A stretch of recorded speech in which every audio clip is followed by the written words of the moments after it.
उद्घाटन में जिसकी जिसकी आस्था हो। जब धर्मगुरु बागेश्वर धाम आ सकते हैं सीएम हाउस में, तो पास्टर क्यों नहीं आ सकते किसी के उद्घाटन में? गंभीर मामला 6-7 महीनों से ये प्रार्थना घर बन रहा है, जहां से धर्मांतरण की सारी गतिविधियां लॉन्च होने को है।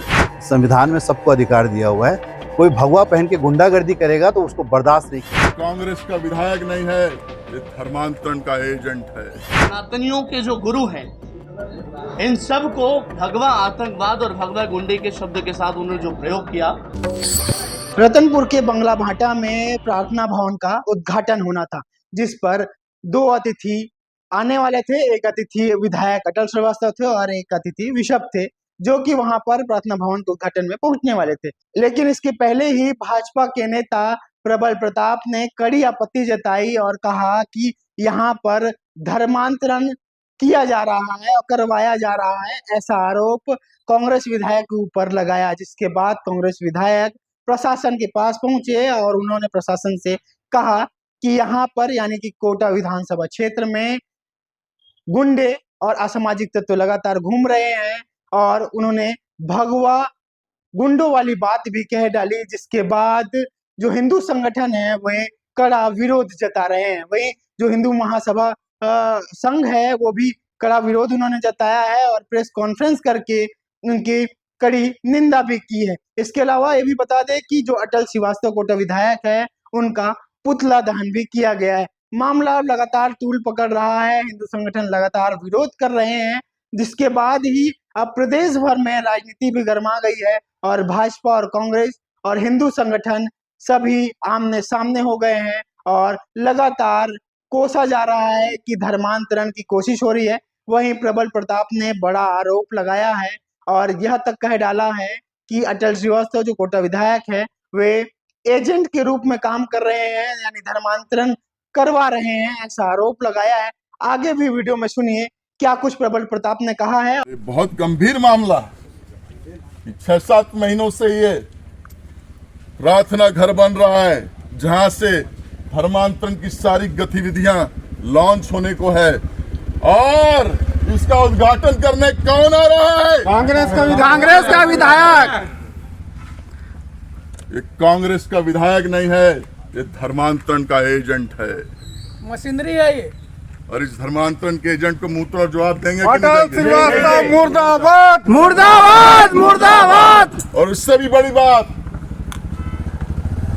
इसका मुख्य अतिथि कौन है? अटल श्रीवास्तव ने प्रशासन से भी क्या कुछ कहा है, यह भी सुनिए आप। और व्यवस्था आपकी खराब ना हो करके कम लोग आए। कल की जो घटना हुई है मैम, एक तो रतनपुर की धर्मनगरी में कुछ नहीं हुआ, वहां से 25 किलोमीटर आप तो गई थी। पुड़ू का राष्ट्रीय ग्राम बंगला भाटा है, जिसपे करीब करीब 15-20 सालों से एक झोपड़ी नुमा प्रार्थना घर था, जिस पर सब समाज के लोग समय आने पर सांस्कृतिक अपना कार्यक्रम करते हैं, किसी की शादी ब्याह हो सब कार्यक्रम करते हैं। उसको ग्रामीण लोगों ने मिल के अपना पैसा लगा के और अपना श्रमदान करके उसको पक्का बनाया। उद्घाटन में जिसकी जिसकी आस्था हो। जब धर्मगुरु बागेश्वर धाम आ सकते हैं सीएम हाउस में, तो पास्टर क्यों नहीं आ सकते किसी के उद्घाटन में? तो मेरा कहना है कि सबको धर्म की आज़ादी है, सबको प्रार्थना की आज़ादी है, सब अपने अपने धर्म और अपनी अपनी प्रार्थनाएं करें। इस संविधान में सबको अधिकार दिया हुआ है। कोई भगवा पहन के गुंडागर्दी करेगा तो उसको बर्दाश्त नहीं किया जाएगा। भगवा गुंडागर्दी, भगवा आतंक बर्दाश्त नहीं होगा। हम भी हिंदू हैं और गर्व से कहते हैं हिंदू हैं, और हम दूसरे धर्मों का भी उतना ही सम्मान करते हैं। पर जिस तरीके का आतंक कल फैलाया गया, अगर कल ग्रामीण उठ के सामने आ जाते ना, तो फिर आपकी वही वाली घटना होती जो लोहड़ीगुड़ा में हुआ है। इस बार अगर जाएंगे तो घटना रिपीट होगी। इसलिए मैं आपको बताने, इनके ऊपर एक तो एफआईआर दर्ज की जाए, जो भी लोग गए थे, चाहे वो प्रबल प्रताप सिंह हो, और एक भी आदमी कोटा का नहीं था, सब बाहर के लोग गए थे, तथाकथित भगवाधारी लोग जो पूरे हमारे शांति के टापू कोटा पे अशांति फैलाना चाहते हैं। इनके ऊपर एफआईआर दर्ज नहीं होगी तो आने वाले समय में कानून को हम भी अपने हाथ में लेने के लिए मजबूर होंगे, क्योंकि जिस तरीके का आतंक बताया, कोटा में अशांति फैलाने की कोशिश की गई, वो बर्दाश्त नहीं चाहिए। चाहे जसपुर का आदमी आए, चाहे झारखंड का आदमी आए। कोटा विधानसभा क्षेत्र में अशांति और सामाजिक सौहार्द को बिगाड़ने का काम अगर कोई भी करेगा तो उसे छोड़ा नहीं जाएगा। और हमारी पुलिस प्रशासन, कानून सबके लिए बराबर है। इनके ऊपर एफआईआर दर्ज की जाए, ताकि वो गांव में पहुंचे कैसे, बिना प्रशासन की अनुमति के गांव गए कैसे, और कल अगर ग्रामीण लोग खड़े हो जाते तब की स्थिति क्या होती, वो तो हम लोग ने आपके कहने पर। और दूसरी चीज, पुलिस ने हमारे सरपंच को कैसे रात भर बैठा के रखा, किसके कहने पर रात भर सरपंच सरपंच आया हुआ है राजेश्वर इसको रात भर थाने में बैठाला रखा। व्यवहार बहुत अच्छा हुआ है। नहीं वो उस तरीके से नहीं सुबह गए थे ना, ऐसे जबरदस्ती बिठा के तो जबरदस्ती नहीं बैठाया था। ले गए, सुरक्षा तुमको के लिए खतरा बुलाए है, थे ना नहीं कि तुमको बातचीत खतरा है, तुम्हारी जान को खतरा हो सकता है, तो दहशत फैलाने का काम भी पुलिस डिपार्टमेंट कर रही है। वो किससे खतरा है? हमको पुलिस की भी जरूरत नहीं है उन दोनों लोगों से निपटने के लिए। हम अपने आप में सक्षम है और निपट लेंगे वो आएंगे तो ऐसा इस सरपंच को, चुने हुए सरपंच को भी परेशान ना किया जाए और गांव में दहशत का वातावरण न बनाया जाए, मेरा आपसे निवेदन है। और इनके ऊपर कार्रवाई की जाए, हम 7 दिन इंतजार करेंगे।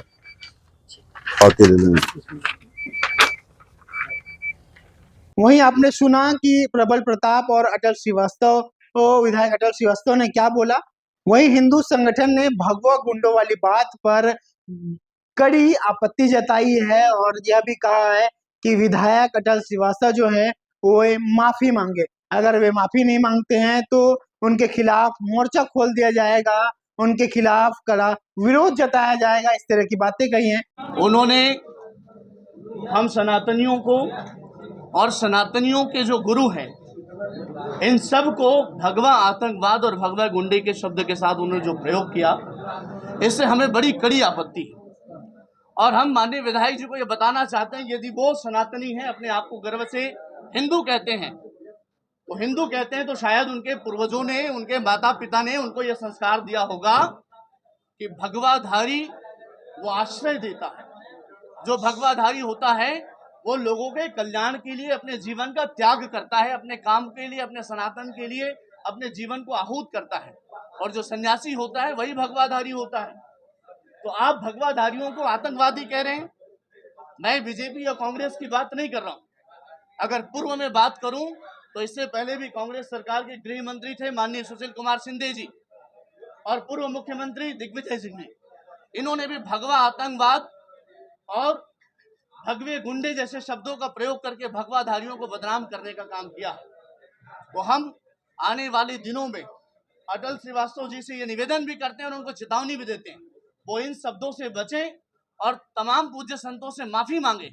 यदि ऐसा नहीं करते हैं तो छत्तीसगढ़ का संत समाज और इससे प्रदेशों के अन्य प्रदेशों में भी जो जुड़े हुए साधु सन्यासी हैं उनके प्रति उग्र आंदोलन करेंगे और प्रशासन से भी मांग करते हैं कि ऐसे शब्दों का जो सन्यासियों को बदनाम करने का काम कर रहे हैं, ऐसे व्यक्तियों को उनको प्रताड़ित नहीं करें।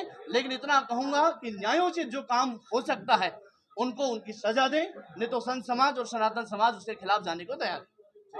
और अमरकंटक में होने वाली बैठक में भी इसका जिक्र किया जाएगा, जिसके बाद आगे की रणनीति बनाने की बात भी कही गई है।